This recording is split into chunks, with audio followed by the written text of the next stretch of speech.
জীবনের সবচেয়ে কাছের মানুষটাকে ছেড়ে যাওয়ার যে বড্ড কঠিন, তাই না? তারপরেও পরিস্থিতির কারণে ছেড়ে চলে আসতে হয়। কেননা জীবনের কিছু কিছু মুহূর্ত, কোনো কাজ প্রিয় মানুষটাকে ছাড়া করলে দেখবেন জীবনের কেমন একটা মূল্যহীন মনে হয়। তো আজকের দিনটা আমার জীবনে এরমই একটি দিন, ছেড়ে যাওয়ার দিন। তো আসসালামু আলাইকুম, উত্তর দিনাজপুর জেলার ছোট্ট একটি গ্রাম থেকে আমি পায়েল আমার একটি ব্লগে আপনাদের সকলকে জানাই অনেক অনেক ভালোবাসা। তা আস আমার কাছে আসো। তো নানু জ্যাকেটটা নিলা বাবা, হ্যাঁ, পড়লা কই জ্যাকেটটা? না গরম পড়ছে। আজ আমার ছেড়ে আসা গল্পটা নেই আজকের আয়োজন। তো আশা করি ভালো লাগে, পুরো ব্লগটা দেখা অনুরোধ রইল। মা তুলছে হচ্ছে এই ছাগলের জন্য যে খাবার, ওই দূরে, ওই যে ওখানটাই পাতা পাচ্ছে। এ মা, ইখানে খুলে পড়ে গেল দাঁড়িয়ে খান। এটা হচ্ছে গতকাল। আসলে মায়ের সাথে আমি এসেছিলাম পাতা তুলতে, মানে পাতা তুলরা দেখতে আর কি। মা তুলছিল, আমি দাঁড়িয়ে দেখছিলাম আর আপনাদেরকেও সেটা দেখাচ্ছিলাম। তখনও আমি জানতাম না যে আমার বাড়িতে আজ আমার বাবা আসে হঠাৎ করে আমাকে নিতে, কেন না কেন। তারপরে যে মুহূর্তে আমি জানতে পারি তখনই তোমাদের সাথে আমি শেয়ার করলাম। দেখো মুখের যে হাসিটা, ঠিক আছে, এই একটা হাসি কিন্তু সব কিছু পাল্টে দিতে পারে, তাই না বলো? আর আমি দেখো পাগলামি করছিলাম যেহেতু মনটা আনন্দে আমার পাগল হয়ে গেছিল। আর এখানে এক ডিপ বাসন ছিল যেগুলো আমি পরিষ্কার করে মেজে নিয়েছিলাম। সঙ্গে পুরো ঘরটাকে দেখো গুছিয়েছি। আয়ান আব্বার সাইকেল থেকে শুরু করে পুরো বাসনের ঝুড়ি বলো, গ্যাস, নিচে ঘর, বারান্দা সমস্ত কিছু মোছামুছি আমার প্রায় কমপ্লিট। আর বাড়িতে যদি নিজের লোকগুলো যায় তবে তো আনন্দটা দ্বিগুণ হয়ে যায় আর কাজগুলো কেমন জানি চটপট হয়ে যায়, জানি না কেন। তোমাদের কি এরম হয় আমাকে কমেন্ট করো তো। আর একটা কথা তোমাদের সাথে শেয়ার করি, সেটা হচ্ছে আমি আজ কেন এসছি না এসছি পুরোটা জানাবো। একটু ধৈর্য সহকারে ভিডিওটা দেখো, আশা করি ভালো লাগবে। আয়ান কি করেছে দেখো, আয়ানের যে দুষ্টামি, আমার এত কাজ করতে করতে প্রায় সন্ধ্যা হয়ে গেছিল। আর বাবা এমন সময় এসছে যে আমি ওই ক্লিপটা নিতেই ভুলে গেছিলাম। তো যাই হোক, বাবা তো রাত্রেবেলা এসেছিল, বাবার জন্য এত আয়োজন, রান্নাবাড়ি করেছিলাম, মাংস করেছিলাম, ভাত ডাল চাটনি পাঁপড় ভাজা মিষ্টি যা যা লাগে আর কি। আর আমার বাবা কিন্তু আমার কাছে দুনিয়ার সব থেকে ভালো বাবা। আর প্রত্যেকটা মেয়ের কাছে কিন্তু ঠিক তেমনটাই, তাই না বলো? আর ঘরদোরগুলো ভাঙা হলেও নিজের ঘর, তাই না? একটু তো গুছাতে লাগেই। তো ভালো করে বাইরে বারান্দাটার বিছানা করে নিয়েছি। দেখো বাইরে একটা আমাদের ছোট্টখাট্ট একটা বেডশিট আছে, সেটা হচ্ছে জাস্ট একজনের জন্য, কেউ যদি আসে সেখানে থাকে।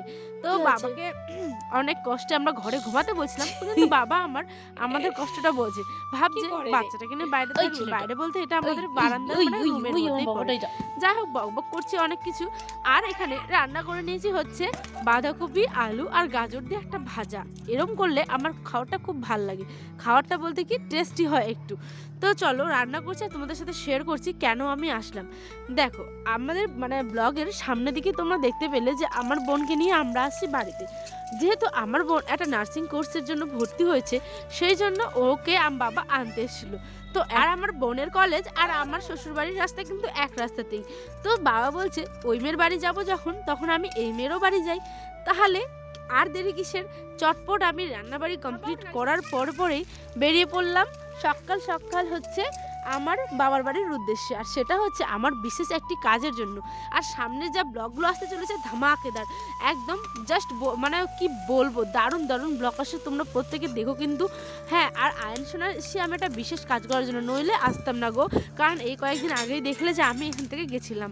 তো কিছু করার কোনো উপায় না পেয়ে আমি নিজেই বেরিয়ে পড়েছি। আর আমার প্রিয় মানুষটাকে ছেড়ে এসেছি, কারণ কি বলতো, তার হচ্ছে মানে মেলা কাজ বলে, সে আর কি আসতে পারবে না, বাবু মশাই তার অনেক কাজকর্ম। তাই ভাবলাম যে চলো, আমার যেহেতু কোনো উপায় নেই, আমাকে এই কাজটাতে থাকতেই হবে, আমাকে আর আয়নকে, সেই জন্য। আর সেটা কি কাজ সেটা দেখতে হলে আমার চ্যানেলটা অবশ্যই সাবস্ক্রাইব করো। আর আগামী ভিডিওগুলো আসতে চলেছে সেটাই নিয়ে। আর এখানে দেখো মাংস রান্না করছিলাম কষা কষা লাল লাল ঝাল ঝাল করে বেশ করে। আর করেছি তার সাথে ডাল, মানে যা যা বললাম আর কি সমস্তটাই রান্না বান্না করে ফেলেছি।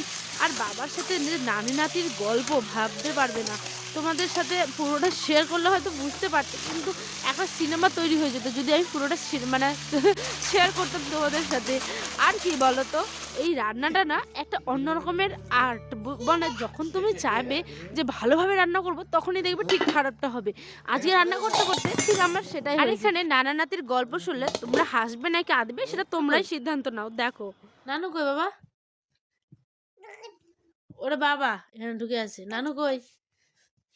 এটা এই যে নানু বাড়ি চলে যাচ্ছে, চল যাও, চল যাও তো বাবা, চল যাও, যাও। বাড়ি যাবো চলে যাও, যাও। চ ওরে দেখেছো? আরে গিয়ে জড়িয়ে ধরলো। কি মা? কি হয়েছে আব্বা? তো এরমই চলতে থাকে আর আশা করি সবাই দোয়া করো আমার বাবা আমার পরিবারের জন্য যাতে সকলে এরমভাবে আনন্দে থাকতে পারে, সুখে থাকতে পারে।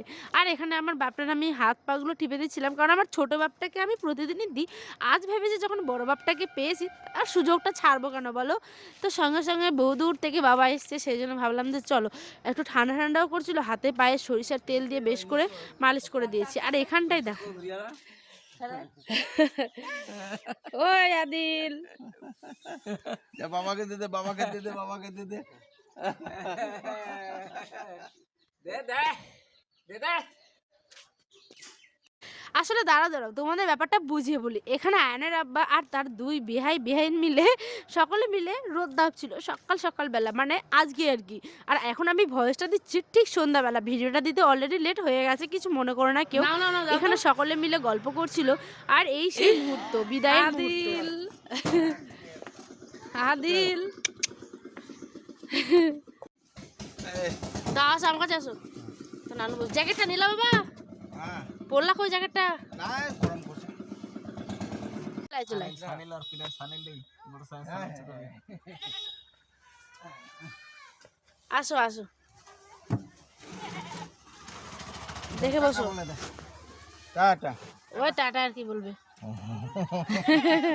চলো চলো যাও তুমি চলো।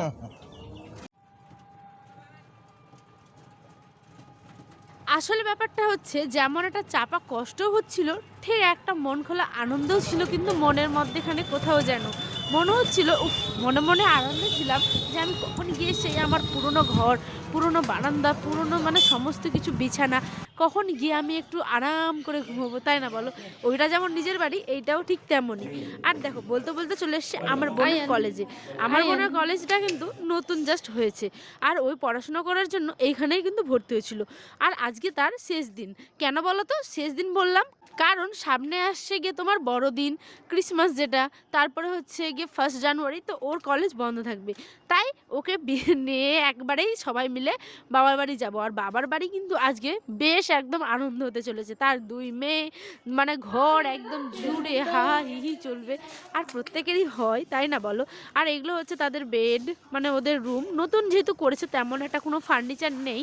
তো বিদায় হয়ে যাচ্ছে এখান থেকে, আমরা বেরিয়ে পড়লাম।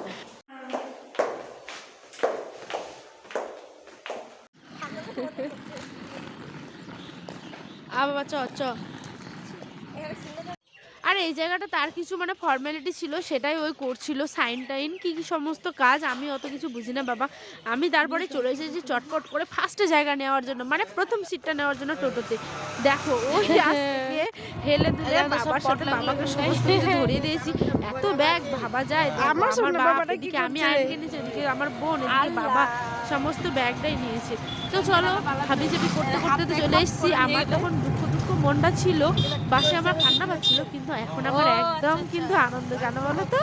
আমি এখন বেশ আনন্দ আছি যেহেতু আমি বাবার বাড়ি চলে এসেছি, একটা মনে অন্য রকমের আনন্দ। আর এখানে বাবা দাঁড়িয়ে খাচ্ছিল হচ্ছে পান। দেখো আমরা নিয়ে নিয়েছি চিপস, আমরা তো আর পান খেতে পারি না সেই জন্য। আমরা খাওয়া দাওয়া শুরু করতেছি। এখন খাবো আমরা চিপস। আমরা ওদেরকে ধর ভালো করে।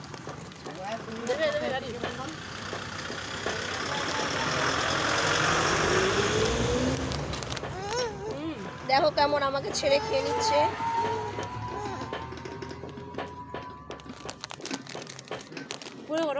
এই যে দেখো বাসে আস্তে আস্তে আমার এত অসুবিধা হচ্ছিল, বাপরে বাপ কি বলবো, পুরো মাথা ঘুরছে। আর এদিকে সেই টেনশন যে কি খাবে আয়নের আব্বা না খাবে, একটা অন্য রকমের টেনশন কাজ করে। আর মনটা কেমন জানি একটা ভার হয়েছিল তখন, কিন্তু এখন হালকা আছে একটু, মানে চিন্তাটা কমে গেছে। আর এরকমটা হয়েই থাকে, তাই না? আর আস্তে আস্তে দেখো মনে পড়ে যে এ মা এইটা আমার সেই ছোট্টবেলার চকলেটগুলো। ওহো আমি দেখে লোভ সামলাতে না পেরেই কেমন জানি একটা হামলে পড়লাম একেবারে। দেখো এখানে আছে মটর ভাজা সবুজ সবুজ, আর নিয়ে নিয়েছি একটা অরেঞ্জ চকলেট, যেটা আগের আমরা মানে 50 পয়সা দিয়ে কিনতাম। আর 50 পয়সার কিন্তু 2টা দিতে হয়, এখন এটা 10 টাকা প্যাকেট হয়ে গেছে। যাই হোক অত কিছু আর বললাম না। এখানে বাস স্ট্যান্ডে নেমে গেছি, নেমে আমার অবস্থা একদম নাহাল হয়ে গেছিলো, কি বলবো, এতগুলো ব্যাগ, এদিকে আয়ান সোনা পুরো ঘুমিয়ে গেছে। আর এই যে আমি এখন চলে এসেছি বাবার বাড়িতে। আর ওই বাসটা দেখলাম না, ওই বাসটাতে আমরা এসেছি গো। আর এটা হচ্ছে গিয়ে বাবার বাড়ির স্ট্যান্ড। এখানটায় টোটো করে এসেছিলাম, সমস্ত ব্যাগগুলো নামানো হচ্ছে।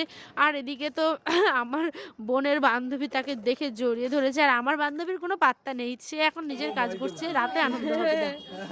বুম। Boom boom boom. চ চ চ আগে তো আসবি। কি হয়েছে বাবা?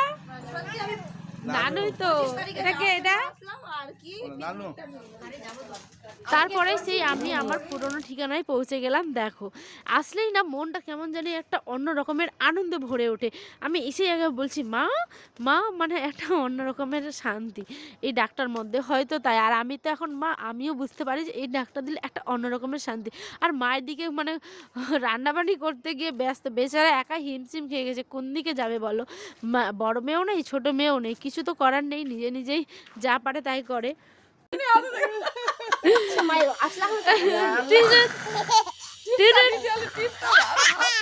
এখানে আমার বাপটাতে বেজায় খুশি। আজকের আয়োজন এখানে শেষ করছি। আল্লাহ হাফেজ।